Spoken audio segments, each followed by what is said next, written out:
Hey all, and welcome back to the kitchen. Today I am tackling a very easy DIY that I wanted to do as a gift for people, though I've been putting it off because my scent ability has been kind of sketchy. So this one's involving being able to smell, and I didn't want to do it and like have it be atrocious. Anyways, given the holidays are coming up and everybody's got gift stuff, I know also with COVID that a lot of people are really tight on funds. So I was thinking easy gift idea for females and males, if you scent it properly, is sugar scrub or a body scrub of some sort. I had made for my husband at one point. He didn't like it so much with the sugar in it, but you can actually make a really good shaving cream in a very similar way, but I would prefer coconut oil for that one. So the easy way to do this is basically you get sugar. You can do brown sugar or you can do granulated sugar, just plain cane sugar. I'm going to use pure cane sugar because I'm making a whole bunch of these and I don't have a giant thing of brown sugar right now. So I'm going to use the giant bunch of white sugar that I keep for kombucha, as you may know from my kombucha video. Okay, so I'm going to do about, let me think, 6 cups of sugar because I'm doing about 6 gifts. So I figure about a cup per person-ish. That's a lot of sugar. And what I did is I went to thrift stores and dollar stores and I found all kinds of cute little containers. This one was like a hot chocolate thingy or a spice container, which has little thingies. This one comes with a little handle. So for the different styles of the people I'm giving to, because like this one's a little, classier. It's nice if you can find them with the lid. It definitely makes it easier if you can find them with the lid. If you're doing, another one is you can do kind of a self-help or self-care day, and you can get the little spice containers that kind of look like these ones, and you can get them at the dollar store, and then you can just make those and have people make their own with whatever smell they want. I'm using just vegetable oil. You can use coconut oil, which is what I would prefer if I was doing a smaller batch. If you're doing the little ones, I do that for myself generally, but I don't have a giant thing of coconut oil today, so I guess I'm poorly prepared. Basically you just mix it all up, put in a whole bunch. The vegetable oil is kind of as needed to get the texture you're looking for, so just keep putting it in as you mix it into the sugar and see how thick it is.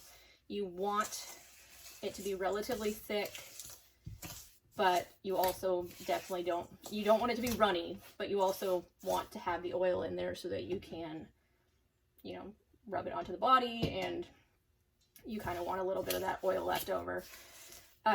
One recommendation is be very careful about what oil you're using. Don't use like baby oil or stuff like that, because a lot of people are very sensitive to mineral oils on their skin, and it's really not that great to put petroleum products on your skin in general. They clog your pores and they can make it harder for people who've got skin problems. So I'm just going to use the last of this. We're pretty close to the texture I want. Anyways, so this works well. So you can kind of see here that it's clumpy, but not super clumpy. And as it sits in the container, the oil will absorb more into the sugar, but this keeps it pretty darn good. Yeah. Okay, so then what I'm going to do is I'm going to move little bits into little bowls. And I got these cute little essential oils. You can just order them on Amazon. I got coconut. I've got almond, because I have a couple friends that I know their specific flavors. Candy cane, because my girlfriend loves candy cane ice cream, so then I'm going to do candy cane and vanilla to mix for that one. I'm going to just move some of this over here. About the right size for one person. And then let's scent this bad boy up with almond oil.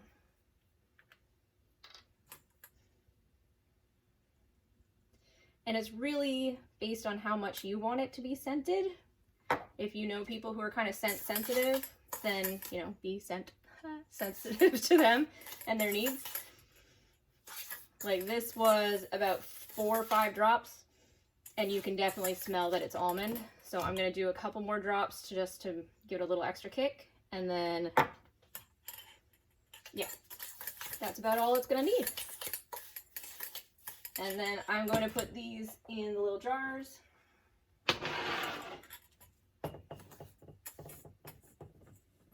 And I got this cute fabric and chalkboard labels. So you can write on it what the scent is.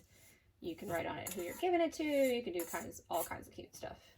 So that's about that. I'm gonna grab those stickers.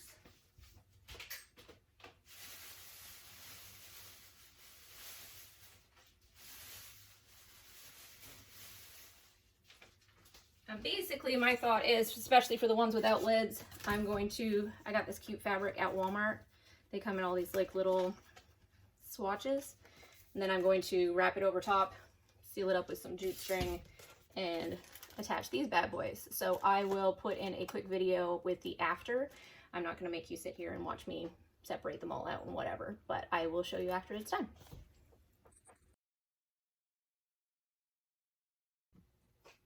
Hey again, YouTube. I'm back. So I am not ashamed to say I've never done this before, and therefore I went and did it away a couple of times first to try not to embarrass myself too thoroughly. So this is kind of the after effect here. You can see this one's candy cane ice cream, a cute little fabric on top. This cane was the cutest. It has a little handle, and because it had the handle, then I also got these little spoons that I got from the thrift store. This one's a teaspoon. It's a half teaspoon and has a nice little hole in it, which is handy because then I can hook it in to the handle, which it already came with. Now, the funny thing, because I've never done this before, is I'd never really taken into account how much finagling can go into making something look pretty. I have done DIYs before, but typically it's like, let's finish the grouting so that we can take a shower tonight, or something involving power drills, like, hey, let's repair this floor, or it's time to change the joist because we bought a house at one point that needed 4 joists replaced, and we were like, wow, let's do it. So I've done like making these things, but they're usually for myself because I figure if I screw it up or if it smells really gross or whatever, then it's just for me. So I've never really done this whole making it pretty thing. So finding the fabric was easy. The getting it to stay on, I have discovered, and I know there's a whole bunch of you out there, if you're watching this, you can ignore me or laugh at me, whatever, have at it, who have done this before, and they're like, oh, there's all these tips and tricks and stuff like that, and I'm just doing it blind because why not do it the harder way? I don't know. Anyway, so I was having a hard time getting the fabric to stay on while I was tying this thing because anyways. So I discovered that doing a slip knot actually makes it easier. So if you've never done this before either, little tip and trick that I learned just by trial and error and annoyance. And then the slip knot allows you to kind of hold it on there while you tighten her up around the top of it, which of course the time that I try and show you doesn't work properly because why would it? Who knows? Anyways, so I finally get it on there, and then that allows me to kind of, you know, make a pretty little bow, make it nice and tight, and then readjust the fabric, and then coconut. Cute. I also, like I said, I found a couple of these spoons, so I'm trying to think of how I want to attach the spoons to them, and I'm thinking I'm just going to have to do another thingy attached to this, maybe?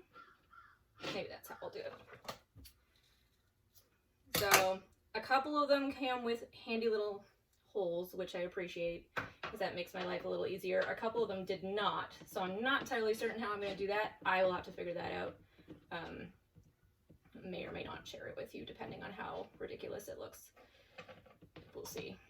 Anyways, the spoons, basically I just figured to make it easier so people aren't having to stick their whole hands in there, and how cute is that? I feel very proud of myself. Anyways, just wanted to share the after with you, and a little bit of my rambling nonsense. Have a great day, guys. So the way I wound up fixing the problem didn't look as ridiculous as I thought it might, so here you go. I basically just wrapped the ribbon around this side of the spoon, the parts that didn't have the hole, and yes, these are Gerber spoons. And then I just wrapped it up there so it's attached. So you can see, I think this one is probably the one that turned out the best.